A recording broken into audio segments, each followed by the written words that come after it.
தமிழ் வந்துட்டானா? அவனை கூப்பிடா.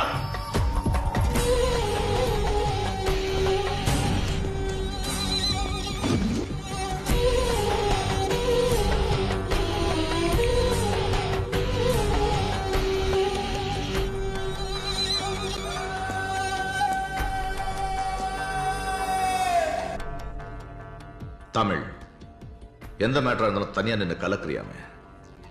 உன்னை பத்தி எல்லாம் பெருசா சொல்றாங்க, இவனை தவிர. ஆனா உன்னை பார்த்தா பக்கத்து வீட்டு பையன் மாதிரி தெரியற. உங்களை பார்த்தா கூட தான் ஏத்து விட்டு மாமா மாதிரி இருக்குது.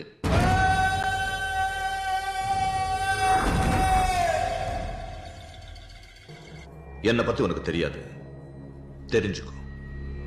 எனக்கு 3 விஷயம் ரொம்ப பிடிக்கும். 1, கொல்றது பிடிக்கும். 2, கொல்றது பிடிக்கும். 3, கொல்றது தான் பிடிக்கும். யமனோட ஜெராக்ஸ் தான் நானு. என்ன ட்ரிங்க் சாப்பிடுவேன்? ராம், விஸ்கி? வேணாம். பரவாயில்ல, சொல்லு, பயப்படாத. ஒருத்தன் குடிக்க சொல்லி நான் குடிக்க மாட்டேன். எனக்கா தோணுச்சுன்னா நானே குடிப்பேன். டேய், இவனை பத்தி நீ சொன்னது கரெக்ட் தான்டா. ஏண்டா நீ எப்பவும் இப்படிதானா? பிறந்ததுல இருந்தே இப்படிதான். ஓ, ஒரு வாட்டி முடிவு பண்ணிட்டேன்னா என் பேச்சை நானே கேட்க மாட்டேன்.